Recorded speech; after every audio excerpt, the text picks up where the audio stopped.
안녕하세요. 세금잘 알려주는 쌤언니 박송희입니다. 오늘 영상에서는 1세대 1주택 비과세에 대해서 알아보겠습니다. 기본적으로 1세대 1주택자가 2년 이상 주택을 보유하면 비과세가 됩니다. 다만 취득 당시 조정대상 지역 내에 주택을 취득하셨다면 2년 이상 거주를 하셔야 되고요. 2017년 8월 3일 이전에 취득한 주택의 경우에는 거주 요건 없이 1세대 1주택 비과세를 받으실 수 있습니다. 맨 앞에 그럼 1세대는 뭔가요?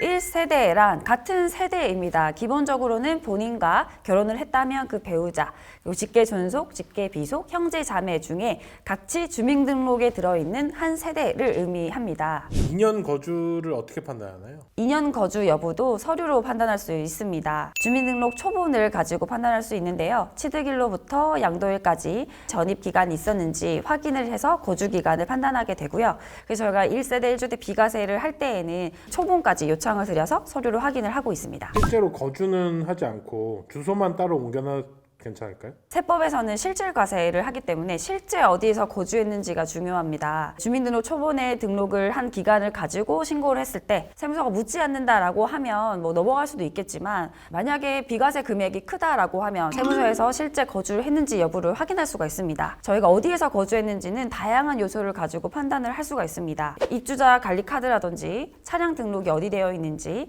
차량 입출차 기록이라든지 하이패스 기록도 있을 거고요. 신용카드를 어디서 주로 사용했는지, 아무래도 거주지 지역 위주로 사용을 했겠죠. 그리고 병원은 어디로 갔는지, 그리고 우편물이 어디로 왔는지, 이런 것들을 통해서 실제 어디서 거주했는지를 판단할 수가 있게 됩니다. 그렇기 때문에 주소만 옮겨뒀다고 해서 다 안전한 것은 아닙니다. 부부가 각자 주소지가 다를 수 있잖아요. 그러면 별도 세대인지. 남편과 아내가 각각 1주택을 가지고 있고 주소를 분리해서 다른 곳에 등록을 해뒀다 라고 하면 등본에 같이 나오지는 않겠죠.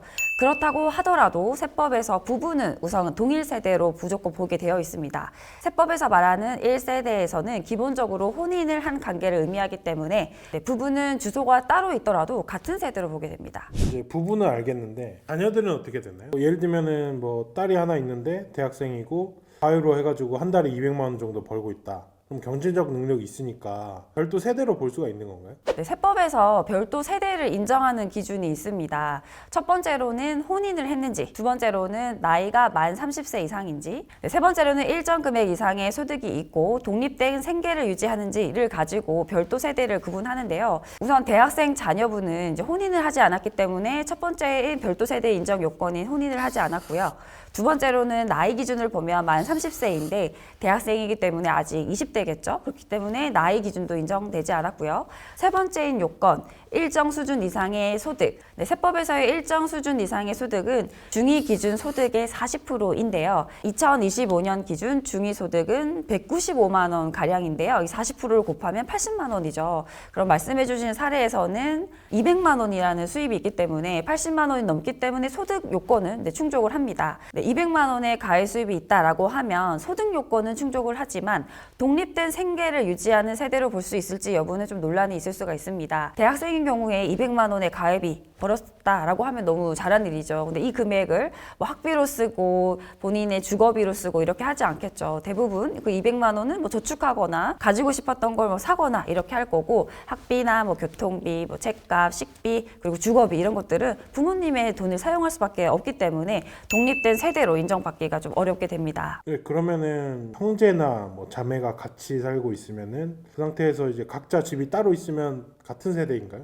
우선 형제자매가 같이 살고 있다라고 하면 주민등록 등본상 같이 등록이 되어 있겠죠. 그렇다고 하면 1세대 2주택에 해당이 되게 됩니다. 다만 세법에서는 실질 판단을 하기 때문에 이 별도 세대라는 것을 입증해 볼 수는 있습니다. 자녀분들이 각자의 독립된 생계를 하고 있다라고 하면 별도 세대를 인정받을 수 있지만, 기본적으로는 같은 세대로 보여지기 때문에 입증 책임이 본인에게 있고, 이러한 경우에는 좀 서명 절차를 받아야 할 수도 있기 때문에 양도하시기 전에 이런 경우는 꼭 세대 분리를 하시거나 주소를 이전하시는 등의 체크를 해보셔야 되겠습니다. 간혹 지인분들이 이런 질문들을 간단하게 하시는 경우들이 많습니다. 1세대 1주택이니까 비과세고 난 1주택자니까 비과세 맞지? 이렇게 질문하시는 경우들이 있는데요. 1주택에도 다양한 사례들이 있을 수 있습니다. 실제 사례인데요. 1세대 1주택으로 생각해서 주택을 양도를 양도를 했는데 몇 달 뒤에 세무서에서 우편이 온 거예요. 1세대 1주택인지 확인을 하겠다. 가지고 있는 오피스텔에 방문을 하겠다라고 해서 그 사례를 살펴봤더니 해당 오피스텔은 사실 일반 사업자로 이미 등록을 해서 사업자인 사람을 임차인으로 들였고 세금 계산서도 발행을 해주고 있었어요. 그럼에도 불구하고 이 오피스텔이라는 것이 주로 주거용으로 사용하다 보니까 세무서 입장에서는 이게 정말 주거용으로 임차되고 있는 건지 형식만 세금 계산서 발행이 된 건 아닌지라고 확인을 하겠다라는 사례가 있었거든요. 만약에 주거용으로 사용하고 있다라고 하면 주택수에 포함이 되고 그럼 1세대 1주택 비과세는 인정되지 않기 때문에 큰 차이가 발생하게 됩니다. 네, 또 다른 사례인데요. 이분도 1세대 1주택으로 양도를 했는데 세무서에서 연락이 온 겁니다. 주택이 하나 더 있다라고 해서 알아봤더니 보유하고 있던 상가 건물 안에 있던 정말 조그마한 면적의 창고로 된 부분이 알고 보니 구청에서는 주택으로 재산세를 부과하고 있었던 거죠. 근데 실제 이분은 그 상가 건물에 있는 그 공간을 주거용으로 임차한 것이 아니었거든요.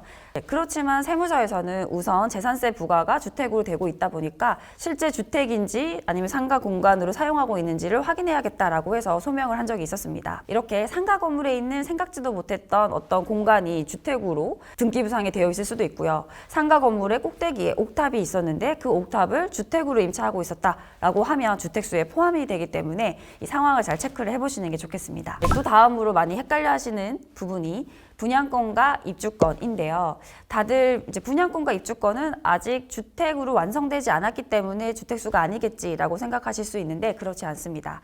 특히 분양권 같은 경우에는 과거에는 분양권은 이제 완공되어서 입주하면 주택수에 들어갔지만 2021년 1월 1일 이후에 당첨된 분양권의 경우에는 당첨된 순간부터 주택수에 포함되기 때문에 반드시 체크를 하셔야 되고요. 입주권의 경우에는 가지고 있던 집이 허물어져서 주택을 취득할 수 있는, 부동산을 취득할 수 있는 권리가 된 것인데요. 이 입주권에 대해서는 뭐 재산세나 종부세는 부과되지 않지만 여전히 부동산을 취득할 수 있는 권리이기 때문에 주택수에 포함이 되고 이 경우에는 1세대 1주택이 아니기 때문에 이런 경우도 꼭 체크를 하셔야겠습니다. 네, 또 다음으로 농어촌 주택이 있는데요. 저희가 지나가다 보면 이런 광고들도 많이 볼 수가 있습니다. 주택수에 들어가지 않기 때문에 농어촌 주택 취득하세요. 이런 문구를 볼 수 있는데요. 반은 맞고 반은 틀린 말입니다. 다양한 법에서 이 농어촌 주택을 어떻게 취급하는지가 다른데요. 소득세법에서의 농어촌 주택은 수도권 외 읍면 지역에 있는 주택, 피상속인이 5년 이상 거주한 상속주택이나 이농인이 거주한 주택 등 일정한 주택을 말하고 있고요. 조특법상 농어촌 주택은 2003년부터 2025년까지 취득한 수도권 외 읍면 지역의 기준시가 3억 원 이하의 주택을 말합니다. 이 중에서 도시지역, 조정대상 지역 등은 제외하는데요. 따라서 지방의 읍면 지역이라 할지라도 도시지역에 해당하는 주거지역이 있을 수 있기 때문에 또 주택수에서 유의하셔야 되겠습니다. 네, 그리고 또 주택수에서 살펴봐야 되는 부분이 상속받은 주택인데요. 이 상속주택도 함정들이 많이 있습니다. 첫 번째로 동일 세대에서 상속을 받았다면 그 주택은 주택수에 포함이 됩니다. 즉 상속주택이 아버지랑 같이 살고 있던 상태에서 상속을 받았다라고 하면 이런 주택은 주택수에 들어가게 되고요. 또 상속 당시에 주택이 여러 채 있었다라고 하면 상속주택 중에서 한 채만 상속주택 특례에 해당이 되고요. 나머지 후순위 주택들은 주택수에 포함이 되기 때문에 이 점도 체크를 하셔서 주택수 판정을 하셔야 되고요. 5년간은 상속주택은 포함되지 않는 거 아닌가요? 라고 하시는데요. 이 5년은 다주택자의 주택수 판단하는 범위라든지 또는 종부세 합산과세 판단 시에 주택수에 안 들어가는 법을 규정하고 있습니다.